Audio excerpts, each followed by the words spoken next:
This video might be a little weird compared to my usual ones, but you have been warned. Hey, what's up? I'm Liz. This is Blitz DIY, I guess, but I don't normally do these kind of videos. I've never done this kind of video. I've never held a camera and talked into it. This is not my MO, but you probably didn't notice there wasn't a video from me this week, and I just kind of wanted to do a quick kind of filler video to explain why, because I was prepared, I was ready, I was determined, yet it didn't happen. And also I just did kind of like a pretty cool thing to my apartment. As a result, I'm exhausted, and they all fit together.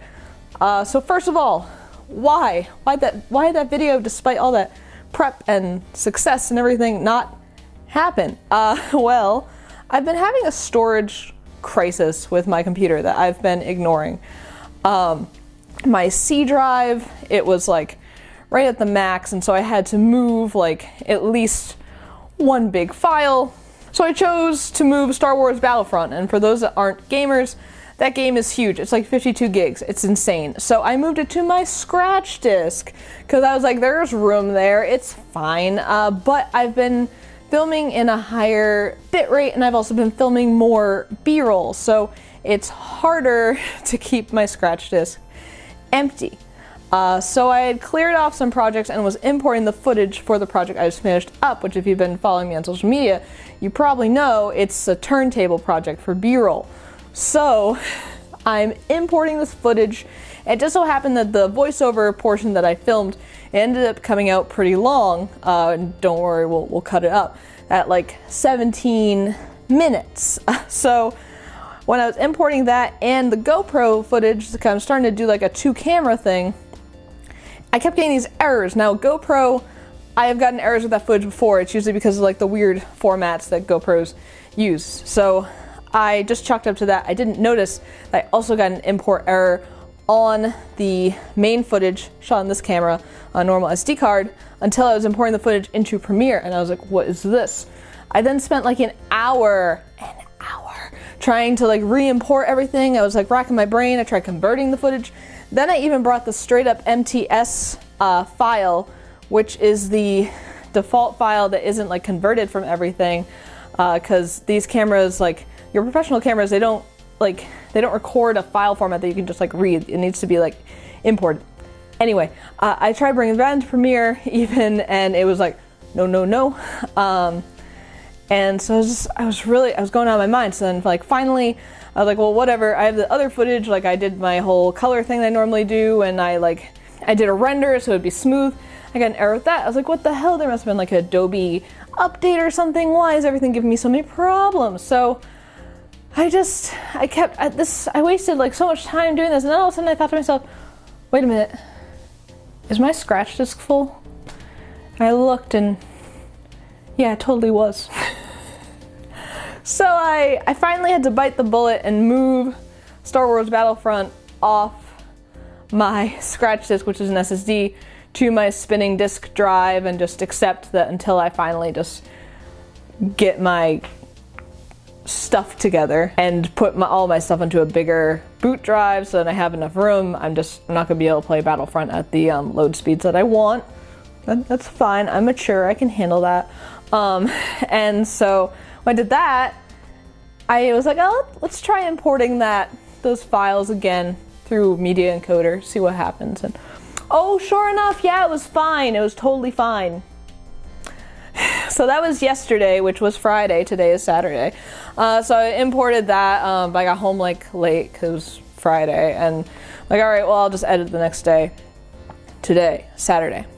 And Saturdays, you know, I do my thing. I do my grocery shopping. I do all that. And then I had this other big plan that I enacted. Let me show you what it is. I'm gonna go flip around. Let's see if we can do this seamlessly. Whoop. Yeah.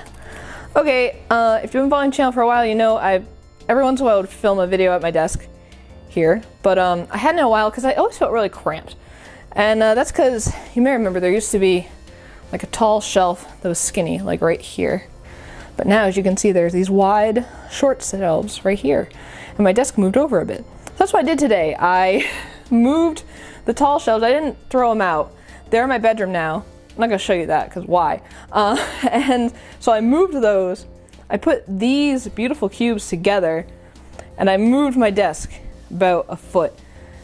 And that's all very tiring, you know? You gotta like vacuum everything, you gotta move everything off the shelf, gotta put it back on the shelf. Obviously I'm not done like organized here. You can see there's like stuff. Hey, there's the turntable. You'll see a video on that real soon. This poor thing has just had a hard time. And so yeah, I'm really excited with this. It makes my whole apartment feel a lot more wide open, which I would totally show you, except it's like really messy from all the stuff I moved around today. And so I think like I might even be able to shoot videos over here now, like sitting here, just for like a different angle, which would be cool. And the whole reason that this even happened was because I got this. Oh, tax season, no tax season. It's an Allen & Heath ZE10. I should probably show you what I'm pointing at. It's a USB mixer. What's special about it, and for audio people, you'll know this is a rare thing. It's a 4x4 USB mixer, which means when I plug 4 inputs in here, 4 mics, the software is gonna see 4 available inputs. It's not gonna bunch it all into a stereo input.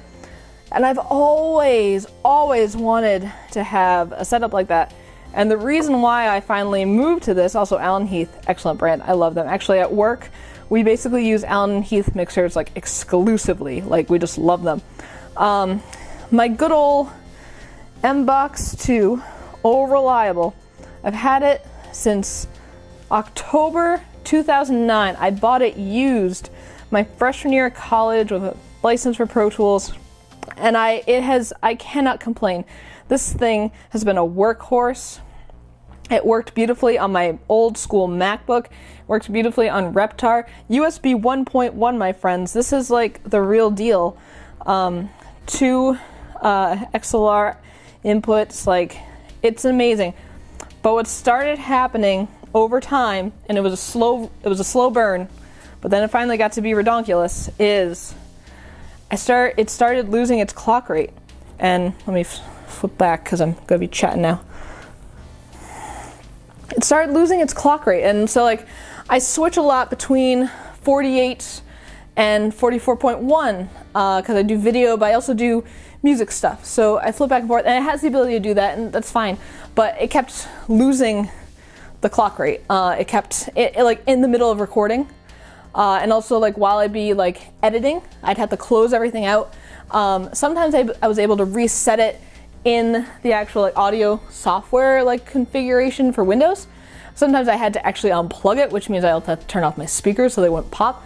And a couple times, I'm like pretty sure it even caused some reboots for my computer because it was just throwing all sorts of problems.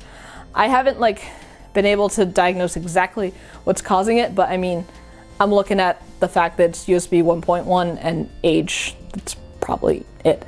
And I was like okay with dealing with it just because I hate to like upgrade tech that isn't like 100% necessary to upgrade, you know? Like if it's still functional, I don't want to like stop using it because that's like wasteful.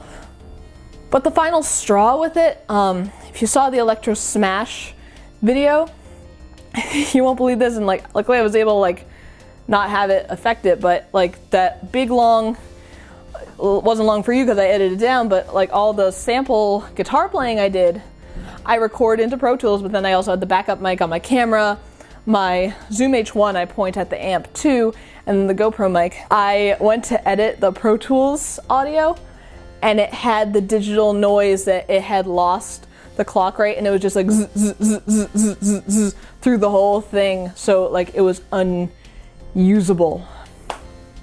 And I like obviously couldn't go back and like record all that because I couldn't believe it. Luckily I was able to like grab the audio from like my backup sources and it was fine, but that was kind of the final straw for me because like that was a big deal video. Like I was working with Electro Smash to get out for their drop of the new pedal, so that's when I kind of like had to realize like, all right, I gotta upgrade, I guess, and the M-Box needs to take a nap for a bit. But I'm really excited to use the Allen & Heath, and that it's a true 4 input USB mixer, and it's a mixer, like I can do so much more with that. So, but yeah, looking at the mixer is why I then wanted to get a different setup here, so then it wouldn't be on my desk, because you can see my desk space is kind of small as it is, so this can be off to the side. And I'll have more storage, like there's some parts bins, there's a new one I'm gonna fill up, so that'll go all in here, which will be cool. So I did this all today, and as a result I'm like exhausted, so I'm not gonna like edit tonight. I'm gonna watch Star Wars. I haven't seen it yet, if you can believe that. Despite loving Star Wars, I haven't seen it yet. So yeah, that's a little update, I guess. So look for the turntable video this week, and yeah, I guess I'll wrap this up. I didn't really talk about much in the video to leave a comment, but I guess if you're into audio, do you also like Alan and Heath? What's your setup? Let me know. See you in a bit with that new project video, as I said. And until next time, this has been Blitz City DIY.